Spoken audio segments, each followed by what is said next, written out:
Magandang umaga, Taguig City. Welcome po sa isa na namang segment ng Source of Strength. At ang kalakasan po ay lubos na masusumpungan natin lamang kay Kristo Jesus na ating Panginoon. Ipagpapatuloy po natin ang ating pag-aaral doon sa panalangin itinuro sa atin ng Panginoon sa Matthew chapter 6, beginning in verse 9. Babasahin ko po. Pray then like this, Our Father in heaven, hallowed be your name. Your kingdom come, your will be done on earth as it is in heaven. Give us this day our daily bread. Hanggang dyan lang po muna. Ito po ay isang outline prayer at itinuturo po ng panalangin ito na kung tayo ay mananalangin, sambahin muna natin ang ating Diyos, ang ating Panginoon. Pasalamatan natin siya. Hallowed be your name. And then, yung unang prayer request sa outline prayer na ito ay yung verse 10. Your kingdom come, your will be done. Merong kapakanan ng Diyos, may kalooban ng Diyos na dapat ay ipatupad natin sa ating buhay, sa ating community, sa ating pamilya. So, applicable po ang verse 10 sa lahat ng aspeto ng ating buhay. Kaya ipatupad natin yung kalooban ng Diyos sa araw-araw sa ating buhay. And then, ang pangalawang prayer request ay yung verse 11. Give us this day our daily bread. Sabi po dito sa aking side note, pwede ring basahin ng verse 11 ng ganito. Yung our daily bread ay pwede ring sabihin ng ganito, our bread for tomorrow. So ito pong verse 11 ay pwede rin nating basahin ng ganito. Give us this day our bread for tomorrow. So kung tayo ay hingi ng pagkain sa Panginoon, one day ahead lang. Para bang, wag nating hingin yung pagkain natin na pang isang buwan, o pang isang taon, bakit ganon? Bakit hindi natin pwedeng hingin yun? Bakit? At bakit kailangan pa natin hingin sa Diyos? Bakit hindi na lang automatic ibigay sa atin ng Diyos?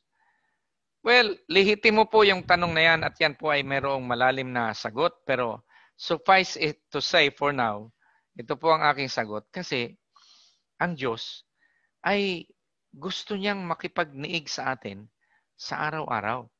Kasi po, halimbawa, kung hiningi mo yung pang isang buwan o pang isang taon na pangangailangan mo at yun ay ibinigay ng Diyos, alam nyo, ang tendency kasi ng tao pag puro blessing na lang, may tendency siyang makalimutan niya ang Diyos sa kanyang buhay. Kaya siguro ito ang sabi ng Panginoon, one day ahead lang ang hingin mo sa akin at sigurado pong yun ay ipagkakaloob ng Diyos.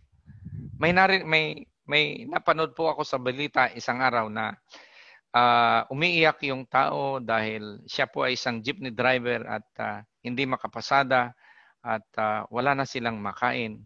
Ako po ay nalungkot dahil napakasimple lang po ng solusyon doon sa kanyang problema. Tumawag siya sa Panginoon. Give us this day our bread for tomorrow. Sabi po ng Biblia sa Santiago, you have not because you ask not. Alam niyo ang problema ng jeepney driver na yon? Siya ay umaasa sa tao. Siya ay umaasa sa ayuda na pwedeng ibigay sa kanya ng gobyerno. Purihin po ang Diyos at salamat sa ating gobyerno na ginagawa ang lahat ng kayang gawin para maibsan yung kahirapan ng ating bansa. Pero alam nyo, limitado po ang tao. Limitado po ang ating gobyerno. Pero ang Diyos po ay limitless resource.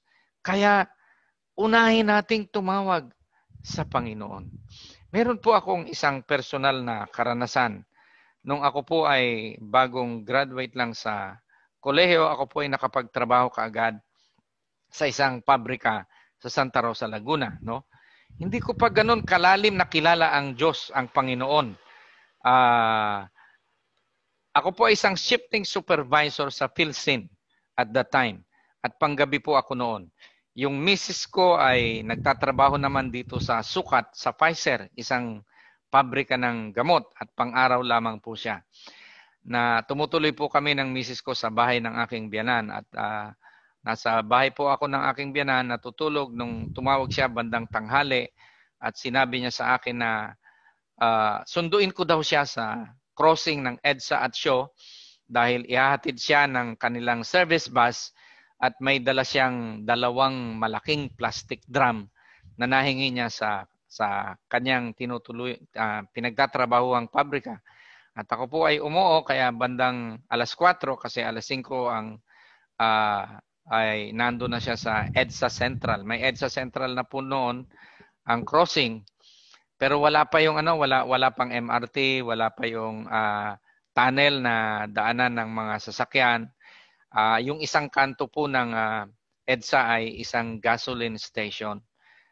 So bandang 4:00 sumakay po ako sa Santa Mesa ng jeep patungong Pasig. Tadaan kasi yun sa crossing. At habang ako'y nakasakay sa jeep, naisip ko, kailangan ko ng tali para madali kong mabitbit yung plastic drum, no? Ay nakasakay na ako sa jeep. Kaya alam niyo yung ginawa ko, naisipan ko pong manalangin. Of course, silently I was praying at sabi ko, Lord, pahingi naman ng tali. Ngayon, maya-maya naisip ko, tali lang, hiningi ko pa sa Diyos. Samantalang ang daming tao dyan na napakalaki ng pangangailangan. Ako, tali lang, hiningi ko pa sa Diyos. Kaya binago ko po yung aking panalangin. Nagsisi po ako at sabi ko, Lord, hindi na bale kahit wag mo akong bigyan ng tali. Alam nyo, dapat ako po ay bumaba ng jeep paglagpas ng EDSA. Pero dahil naka-stop, napababa po ako ng jeep. At nung na-realize ko na mali yung aking baba, ay nakaguna at umaandar na yung jeep. Kaya sabi ko, di bale, lalakarin ko na lang. At ako po'y naglakad papunta doon sa gasoline station. At napalingon ako doon sa basurahan ng gasolinahan. At doon po sa ibaba ng basurahan, may isang bungkus na tali ng abaka. At sabi ko, yun yung hinihingi ko sa Diyos. Hindi ko naman sinabing kung anong klaseng tali, basta tali lang. Isang bungkus na tali ng abaka. At na-realize ko, alam nyo, kahit maliit na bagay pala, interesado ang Diyos sa atin. Ngayon, sabi po ng verse 11, pagkain po ito very basic need. So, kung yung tali, napakaliit na bagay na hiningi ko sa Diyos, ay tinugon ng Diyos, gaano pa kaya yung pang-araw-araw na pagkain natin? Mga kapatid, nagkukulang tayo sa paghingi sa Panginoon. Alam nyo, itong panahon ng pandemya, ay napakasimple lang po ng solusyon. Tumawag tayo sa Kanya. At kung iyan ay lehitimong pangangailangan, ibibigay po ng Diyos sa atin yan. Tayo po ay manalangin. Salamat po sa iyong katapatan, O Diyos, na ikaw ay isang Diyos ng nagpapala sa amin. You are Jehovah Jireh God.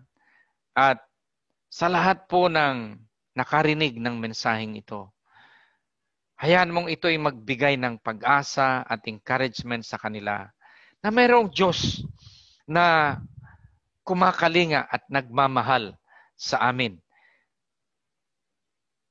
Just a prayer away, O God. So, magpakumbaba kami at unahin namin ang Diyos sa paghingi sa aming pangangailangan at nakasisiguro po kami na iyon ay iyong tutugunan.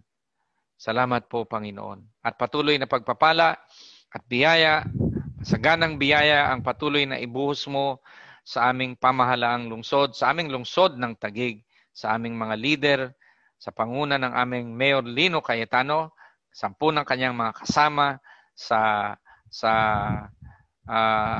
city government ng Taguig, ang aming mga national leaders din, Panginoon, ang aming presidente, kasama po ang aming Speaker Alan Cayetano, Congresswoman Lani Cayetano, Senator Pia Cayetano, lahat ng nasa legislative branch ng aming gobyerno, ang aming justices, Panginoon, ang bansang Pilipinas. Pagpalain mo, O Diyos. At sa pangalan ni Jesus, magtagumpay kami sa paglaban sa COVID. In Jesus' name, pinagbabawalan namin ang paglaganap ng COVID sa aming bansa. Salamat po sa pag-iingat mo at sa proteksyon mo. Inaangkin po namin ito sa pangalan ni Jesus. Amen and amen. Taguig City, tayo po ay pinagpala ng Diyos. Amen.